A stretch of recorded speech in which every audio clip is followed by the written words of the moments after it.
Hey, where have you been this week? Welcome to the TravelRight.Today podcast. I'm Doug Wallace. Thanks for listening today. You in Puerto Vallarta? Really? Can't think of anything more imaginative than Puerto Vallarta? Common as dirt. In the same vein, kinda, today's how-to is also common. It's how to avoid common travel mistakes. Do you think you're a savvy traveler? My telltale checklist will see if you're ticking all the right boxes when it comes to smarter travel prep. Chances are very good that you are making at least one of these pre-trip blunders. Nobody wants that.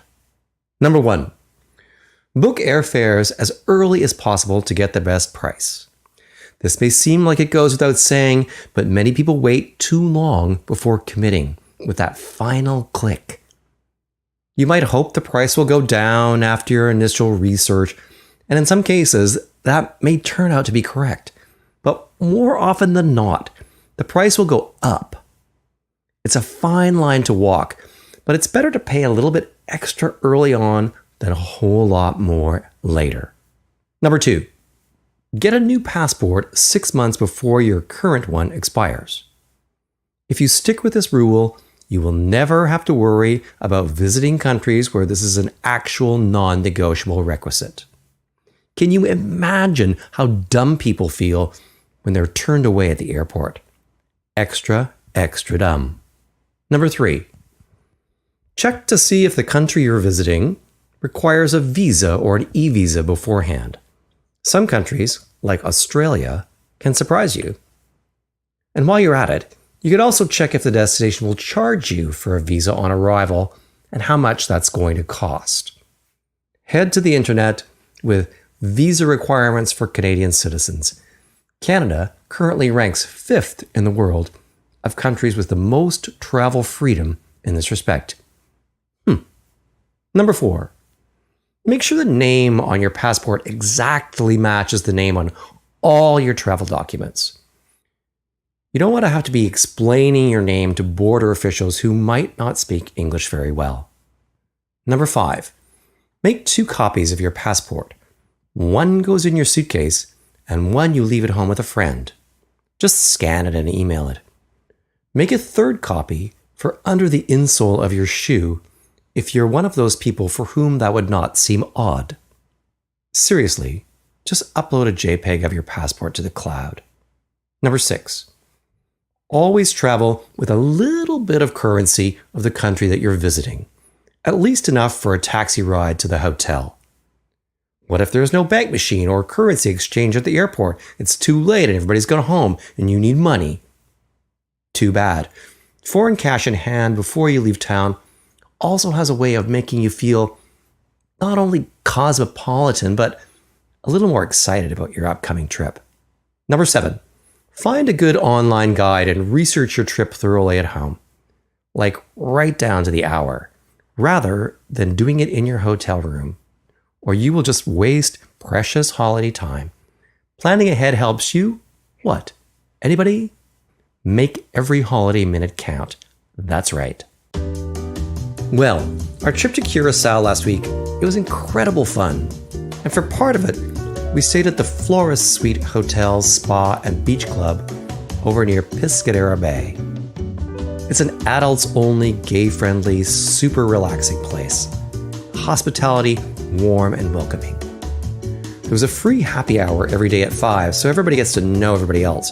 And every Friday at 6 p.m., there's a rainbow lounge party. This is where all the local LGBTQ community people and the hotel guests congregate in the big all-white lobby with drinks and DJs and food. Such a fun vibe. Floris is the host hotel and one of the organizers of Curaçao Pride coming up in September. Visit CuraçaoPride.com and FlorisSuiteHotel.com from $130 US. And while we're talking about Curaçao, the food is incredible. For an island that imports 90% of its food, they do better than pretty well. Everything we ate, everything from the Santa Barbara Resort beach barbecue to the simple market stalls, was absolutely spot on. Snap It restaurant gave us an authentic intro to Curaçao cooking way out in the countryside, and that carried on right to the goat stew at the Willemstad Round Market. We also had an insane culinary experience at the Biblau Hotel in the back, out by the sea. I try to eat outside the box when in Rome, and that includes the iguana stew at Yanchi restaurant at the western end of the island. It was delicious, the place was packed, and I'm not surprised. I even ate aloe vera at an aloe vera plantation. And you know, my hair never been shinier. Let's move on to our nation's capital for a little travel industry moment. Air Canada very kindly sent me to Ottawa recently to spend an afternoon with the delightful Véronique Rivest. She's one of the world's top sommeliers, and she curates the wine lists for all of the Air Canada business class flights. We hung out at Véronique's Gatineau restaurant. It's called Soif, and we drank our way through a special wine tasting and got to know how her wine brain works. It works really well. She likes to select both comfort wines and wines that are a little bit out there, so that's already in my good books. Definitely going for a balance, not too high in alcohol, not too big, not too heavy, wines that are the most food friendly, of course.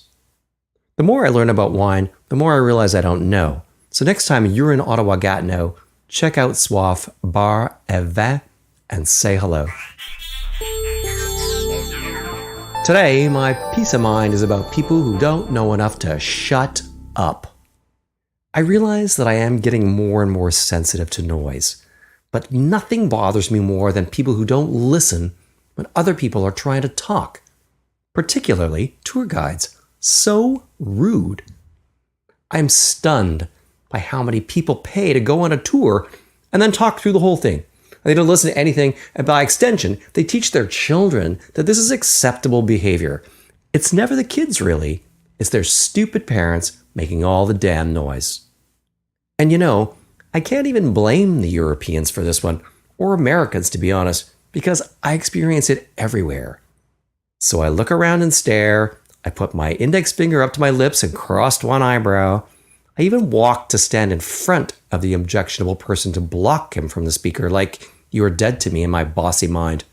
So, tour guides on the street, tour guides on the bus, in the museum, wherever anyone has the stick, they get to talk, not you. And that's a piece of my mind, however small. I guess today's moral is, if you don't have something nice to say about someone, just say it quietly to your friends. Then, help people who need it to open up a big can of shut up. That's good advice. Find more travel inspiration at TravelRight.Today. Thank you for listening. Please hit the like button and please subscribe if you haven't already. I promise, I'll be nicer next time.